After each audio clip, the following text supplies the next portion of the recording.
Today, I'm hopping on to talk about three things that I see leaders often overlooking at work with their teams when they're having one on one conversations. And these three simple shifts, if you can understand how to make them for yourself and your team, they actually have a really tremendous impact in reducing miscommunication, in improving team cohesion, and really just helping things run a lot more smoothly. Welcome to The Self-Led Leader, a podcast for high performers who want to lead from alignment, not expectation. I'm Dr. Christina, a social psychologist, and I'm here to help you lead with clarity, not chaos. This show is about what happens before the strategy, your mindset, your nervous system, the inner leadership that shapes everything you say and do. Because presence isn't about being loud, it's about being aligned. Let's get right into it.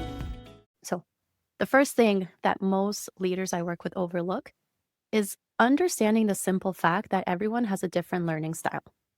And I know that sounds incredibly simple, but here's why it's important. We are so used to doing things from our perspective that we naturally assume most people do it the exact same way.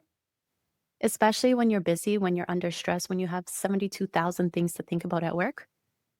Thinking about how someone else learns falls to the bottom of the list pretty quickly. And so, because most leaders are so used to doing things their way, they often start to fall into the trap of thinking that their way is the best way. They often think that just because they've done something and it's worked for them, that it's the best way that they should recommend for their team. And of course, there's caveats. This is often the case-ish. But here's the thing.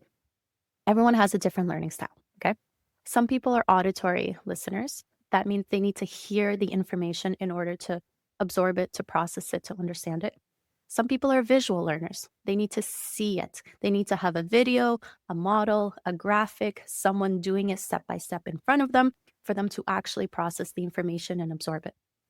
Some people are more of a kinesthetic learner. They need to touch it. They need to do it themselves. They need to put it into practice and do it step by step for it to stick. Okay, some people are a mix.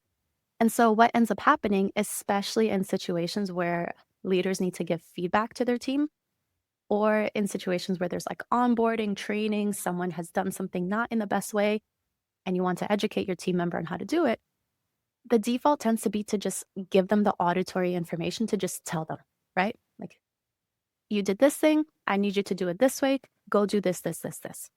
And that's a very auditory learning style that most leaders default to automatically because it's the easiest.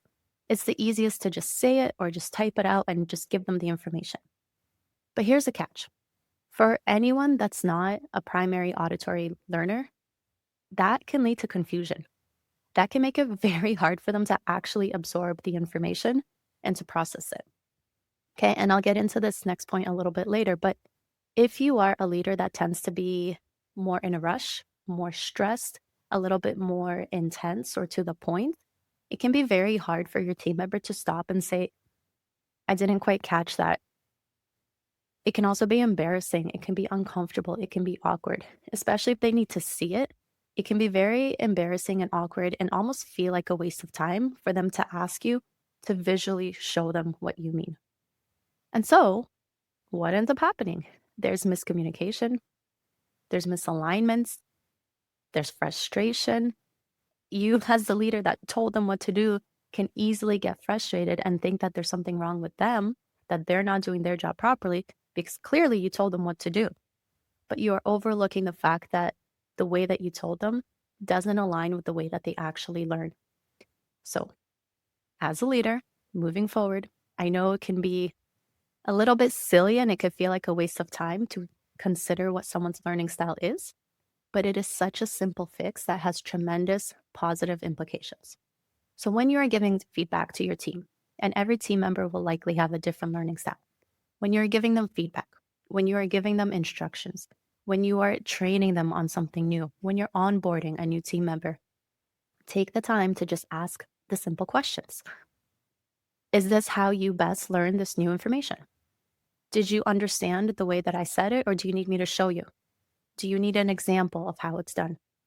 It's just a simple follow-up question that can make all the difference between someone feeling uncomfortable and embarrassed to admit that they don't quite get it and trying to put the pieces together after the fact, and them getting the support that they need to actually do it well and to save everyone so much time. Okay? So start asking, start noticing, and start remembering. If you are a type A, very analytical leader and you love having things organized and in order, start making a spreadsheet of each team member that you have. Note things like what their learning style is, what their communication style is, what their preferences are, what their motivations are. Small things like this that you understand about each team member make a tremendous difference in how you show up, how you speak to them, and the points that you lean into to get them to understand what you need from them and improve in the way that you need them to. Okay? So, just to recap, everyone's got a different learning style. It's important to understand what it is and to tailor the information, the feedback, the training that you're giving them to match the learning style that they have. So, ask them what their learning style is. Ask them if they need any additional support, any different ways of understanding. Maybe you have a previous presentation that you can give them. If they're a visual learner, that will help them to see the layout, right? Maybe you have an SOP listed and they can go through it if they are like an auditory learner and they can read it and they can process it that way, right? Start to tailor it to each team member.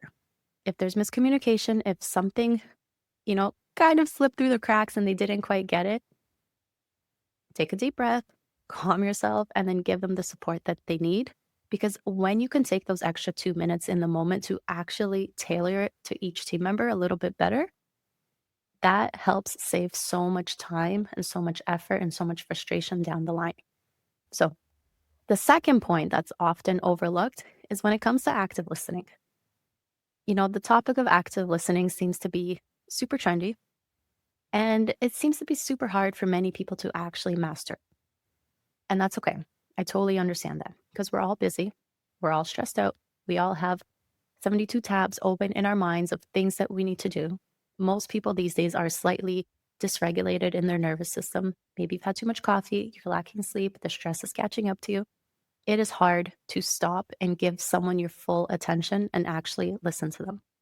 I have a whole theory, I have a whole masterclass that I teach around active listening and how the first step that's most often overlooked for people is creating the mental space to actually listen, is taking the time to do a little bit of that inner work that everyone loves to talk about, but to actually identify what your triggers are and to know how to react to them and to know how to anticipate them and to make the space so that you can actually give someone your full attention. But when you are listening to your team member, when a team member comes to you with a problem, an issue, a suggestion, most leaders are overlooking this simple point. And that is that when people come to you, some people come to you to be heard and other people come to you to be helped. And sometimes the same person will just want to vent and they just want to be heard. And sometimes they come to you because they actually need your support. Now, the catch is most leaders are just jumping into things and giving suggestions. They're not actually taking the time to let their team member fully express themselves, fully express their points, fully express the things that they need to say before jumping in with suggestions. And when that disconnect is present, it can lead to frustration in the team member. So let's say your team member is overwhelmed. There's a project that's been delayed by a few months. They're working with other teams. It's not going well. And they come to you to talk about it. If they are in an emotional position where they just want to vent about it, they just want to be heard, they just want to be validated in their feelings, and you are automatically jumping in with suggestions, trying to be helpful, you are going to leave them emotionally unsatisfied. They're going to feel like you're micromanaging them, like you're not taking the time to actually hold space for them and hear them. They're going to feel dismissed, maybe even misunderstood. And then it's going to create a rift in your relationship with them. On the other hand, if you are trying to be hands off and you're trying to be emotionally supportive and you're just sitting there listening to them and just, they're there, it will be okay. You're doing so amazing. You'll be great. And they actually need help from you. Well, there's a disconnect again, and they're going to be frustrated and they're going to say, what? Like, I need help. I need you to tell me what to do. I need you to brainstorm with me and figure this out. I know it will be okay, but help me get there, right? So when there's that disconnect, it doesn't work. And it leads to, again, disconnect between you and your team members. And so, what is so important for leaders to start to understand is that every interaction will be different. Especially when you have multiple team members, you kind of have to start to know the vibe and the energy and the needs of each team member separately, tying back into each team member's motivation, learning style, etc. It's all interconnected. But when a team member comes to you, let them speak fully. Let them express themselves. Let them say what they need to say without you having the urge to interrupt and respond because you're being helpful. And then take a moment and pause and just hold that space for them. And in that moment, that's when the other person will likely either keep venting and you'll get a very good indication that they just want to be heard, or they may stop and they may look to you for suggestions. Once you've held that space for them, it's fair and it's great and it's actually super useful to ask them, do you want to be heard or helped? Are you looking for suggestions or do you just want to get this out? Would you like some help brainstorming? Rather than just jumping in with what you think is best, just ask. And asking, again, it's one of these simple things that is so often overlooked because for some reason, most of us start to think that the simple things aren't worth it, that they're so obvious that we shouldn't do them. But it's these micro moments that create amazing leaders, that create ripple effects within their teams. So the next time your team member comes to you, I want you to take a moment, hold that space, hold that moment of silence without jumping in. And then before you jump in, make it a point to ask them, do they want help or do they just want to be heard about the situation? Okay. And then you can act accordingly. If they just want to be heard, you're their cheerleader. Hurrah, they're there. You'll be okay. Let me know what I can do to support you. Let me know if you need help moving forward. If they want to be helped, great. That's when your natural instinct to give them solutions, to help them brainstorm, to tell them what to do, to course correct comes in handy. Perfect. Okay. Again, it's the simple things that make the biggest difference. And now, the third thing that's so often overlooked, and this can make the biggest difference of all, it's starting to understand your own nervous system regulation and your own mental overload as a leader. That is something that is so fundamentally crucial and yet so often overlooked and dismissed. Okay. Your mental overload, your nervous system, especially if it's dysregulated, is the foundation of how you think, act, and respond to everything else in and out of work. So if you are finding yourself at a place where you feel like you have 7,000 tabs open, some of them are loading, some of them have crashed, you're not sure what's going on, everything feels stressful, you're thinking about 72 things at once, you feel like you have had way too much coffee and you've got these like shakes and anxiety. If you are starting to feel like you are past max capacity, that's a problem. Okay. I know that it's often easy to overlook. It's hard to change, especially when you're in it. And I've been in it for many years. When you're in it, it's hard to even imagine what can possibly change to shift things. You've got so many things on the go. You've got so many meetings. You don't have time to stop and actually calm down and to calm your nervous system down. But when you are in a place of mental overload, when your nervous system is starting to get dysregulated because you've been under too much stress, you stop thinking the way that you would optimally. Okay. Your thinking starts to get deteriorated. You start to get brain fog. You get more fatigue. You're worse at making decisions. And more importantly, when it comes to your team, you stop being the leader that you aspire to be and you start to be stressed. Your tone starts to change. You start to be more like snappy and a little bit more bitter with them.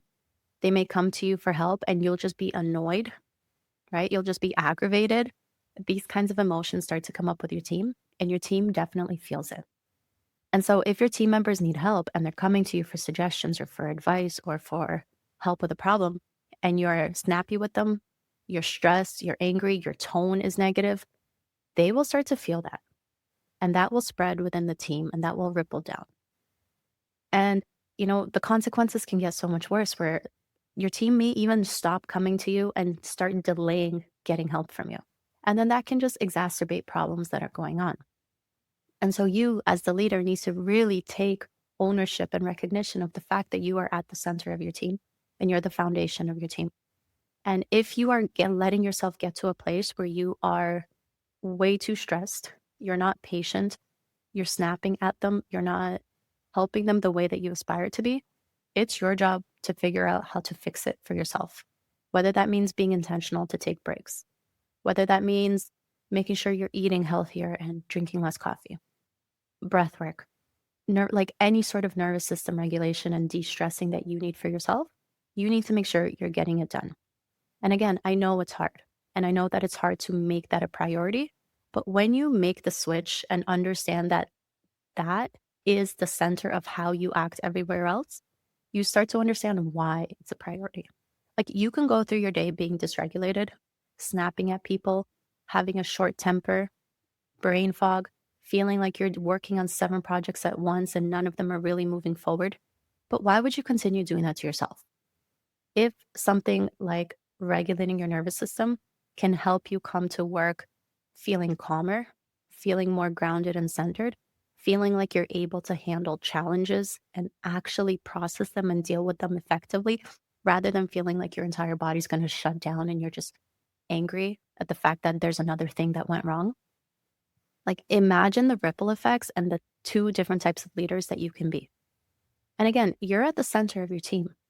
Everything about you, the way that you operate, your behavioral patterns, your energetic state, it trickles to your team. And so if you're constantly showing up angry and bitter and like a ball of stress, like a just big, dark, angry cloud, that will go to your team as well. And then the entire team will be dysregulated and not functional. And then imagine at the end of the year at your performance review, how terrible you're going to look and how terrible you're going to feel and just how the repercussions of that continue to spread. And so to recap, the 3 points that I often see being completely overlooked in the leadership space. Number 1, understand that your team has different learning styles and you should be leaning into that. You should be helping them understand things that work for them. It saves time, it saves energy, it just helps the team run smoother. Number 2, don't forget that people want to be helped and sometimes they want to be heard. And as the leader, you need to be able to hold space for both opportunities. Sometimes your team will come to you just to vent because you are their safe space. You are the one that they can go to when things are not going well. And that is actually a good thing. Okay. Again, you don't want to encourage too much venting every day because that starts to cross the lines. But there will be times where you need to acknowledge that, hold space, and then ask if they want to be helped or heard. And then number 3, again, make sure you understand that you are the center of your team and how you are showing up and whether or not you are in mental overload affects every other decision that you make that day. And so there's so much simplicity in this, but there's so many positive repercussions that come from understanding these things. We are all creatures of habit. We all have the same thoughts every single day. We all tend to do things the same way every single day. You're probably having the same coffee at roughly the same time, driving the same route to work every day, wearing the same type of outfit. Like we are creatures of habit. And if you allow yourself to get in these bad habits of not listening or not helping, not holding space, not regulating your nervous system, that will continue to spiral down. And next thing you know, it's been a year, it's been 6 months, it's been 3 months, and you look back and you say, like, why aren't things changing? Why aren't things improving? Well, you're not doing the things to make them get better. You're actually reinforcing the things that are making them worse without taking the moment to recognize that. And so, my friends, it's not, if you're in any of those positions, it's not the end of the world. There's always opportunity for change. It just takes intentional thought and intentional action and really recognizing that you are doing the same things every day out of habit. And that's just the way that our minds work. Our minds are literally wired to do that because you have done things so many times that you've wired your neural connections to function that way. And breaking that habit, breaking that pattern takes time, takes energy, takes effort, but it is possible and it is feasible. And it's something that you can do as well if you commit the time, the energy, and the effort. And I know it can seem, again, like it's overwhelming and like you already have 17 things on the go. And why would this right? Like that's the feeling. So many people that I work with when we get into this work, it's almost like a sigh of like, I have to do this. And it seems like so much work. But I'm going to challenge you on that and really think about where are you going to be a year from now if nothing changes? For most people, you're not going to be in the exact same spot. You're actually going to be somewhere slightly worse because doing the same negative things doesn't just keep you at a negative baseline, it makes you decrease. And that's what most people are overlooking. So, unless you are intentionally doing positive things to slowly increase, you're not going to experience the things that you want. Okay. So, if this is something that you need a little bit of support with, if this is something that you need to train your team on, reach out to me. It's okay. You can do it. You're capable of change, you're capable of improvement. It's just starting to understand who you are, what you're doing, why you're doing it, what the things are that aren't working, and just making these simple shifts that are truly so transformational and effective. So, to start to improve the way that you show up as a leader, to start to improve the way that you show up for your team, and then that just has so many amazing ripple effects for everything else in your life. Because when you can really adopt these things at an identity level, if you just make it your lifestyle, it becomes so much easier to do them.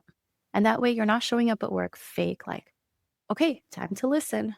Am I going to help or am I just going to hear them today? Like, it's not fake. It's a way of life. It's a way of being.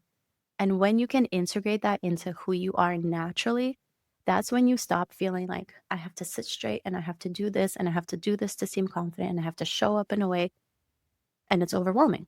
But when you integrate it into who you are naturally, it's just the way that you are. And that's when people start to recognize you for like, oh my God, like this person's such a great leader. Oh my God, this person's such a great listener. Wow, I've never had someone explain things to me so clearly while training. Like it just becomes who you are. And it's a beautiful part of the transformation. I hope I've left you with something interesting to think about. Again, make it a good day. Do one thing today to help you break out of your patterns and to just start being a little bit better. Okay. All right. I'll talk to you guys next week. Bye.